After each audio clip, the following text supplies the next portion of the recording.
नमस्कार। आज आपण गणपती बाप्पाच्या प्रसादासाठी अगदी वेगळ्या पद्धतीने हा मोदक तयार करणार आहोत।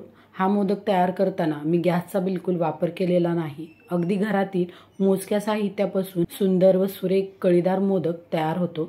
एक वेळेस तुम्ही ह्याच पद्धतीने हा मोदक गणपती बाप्पाच्या प्रसादासाठी नक्की ट्राय करा। हा मोदक सर्वांना आवडेल इतका चविष्ट असा हा मोदक तयार होतो।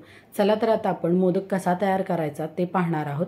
इथे मी मिक्सरच्या भांड्यामध्ये एक मूठ भरून काजू घेतलेला आहे। त्याचबरोबर ह्यामध्ये मी अर्धी वाटी डेसिकेटेड कोकोनट ही घेत आहे। त्यानंतर ह्यामध्ये आपण 2 टीस्पून साखर ॲड करून घेणार आहोत। त्याचबरोबर ह्यामध्ये मी अर्धी वाटी मिल्क पावडर ही घेतलेली आहे। हे सर्व साहित्यात आपण मिक्सरला एकदम बारीक अशी पूड करून घ्यायची आहे। इथे तुम्ही बघू शकता एकदम बारीक अशी पूड झालेली आहे। ही पूड आता आपण मिक्सिंग बाउलमध्ये काढून घेणार आहोत। त्यामध्ये आपण 2 टीस्पून दूध ॲड करून घेणार आहोत। दूध हे रूम टेम्परेचरचेच घेतलेले आहे। जास्त इथे आपण दुधाचा वापर करणार नाही, नाहीतर हे सारण आपलं अगदी सैलसर असे तयार होईल। इथे आपला छान असा गोळा तयार झालेले आहे। ह्या गोळ्याचे आपण 4 भाग करणार आहोत। ह्यातला एक भाग मी साईडला ठेवत आहे व दुसरे 2 भाग मी कलरफुल करून घेत आहे। काही केशरच्या काड्या मी गरम दुधामध्ये भिजवून घेतलेल्या आहेत, त्या आपण एका गोळ्यामध्ये ॲड करून ते छान येलो कलर आपण तयार करून घेणार आहोत। त्यानंतर इथे मी पिंक कलर घेतलेला आहे। तो पिंक कलर मी एका गोळ्यामध्ये ॲड करून त्याचा पिंक गोळा असा तयार करून घेत आहे। ह्यातला एक गोळा मी व्हाईटच ठेवत आहे।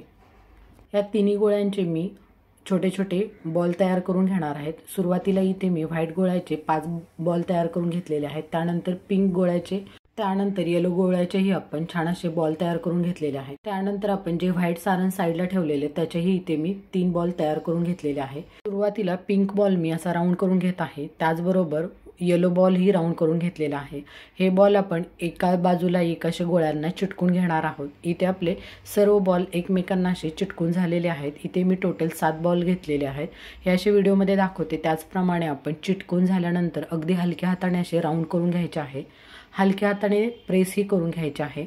मध्यभागी ही व्यवस्थित आपण प्रेस करून घेतलेले आहे। आता हे सारण आपण हातावरती उचलून घेणार आहोत व आपण पुरणासाठी जशी वाटी तयार करतो तशी इथे आपण वाटी तयार करून घ्यायची आहे व त्यामध्ये आपण जो व्हाईट बॉल ठेवलेला आहे तो ह्यामध्ये ॲड करून घ्यायचा आहे। हलक्या हाताने पॅक करून घेणार आहोत व दोन्ही हाताच्या साहाय्याने असा राऊंड तयार करून घ्यायचा आहे। पहिल्या बॉल प्रमाणेच इथे आपण पूर्णपणे कृती करून घेतलेली आहे व दुसरा बॉल ही आता आपला व्यवस्थित असा तयार झालेला आहे।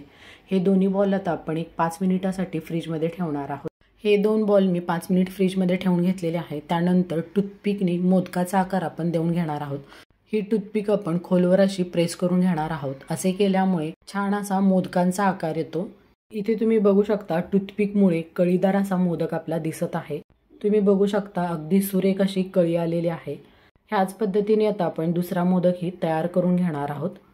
इथे आपण आता मोदकाचे नाक तयार करून घेणार आहोत। त्यासाठी इथे मी पिंक कलरचे थोडे सारण साईडला ठेवलेले, ते सारण आपण हातावरती घेऊन हलकेसे प्रेस करून मोदकाच्या वरती ठेवणार आहोत व त्यानंतर टूथपिकने आपण त्या सारणाला व्यवस्थित असा आकारही द्यायचा आहे।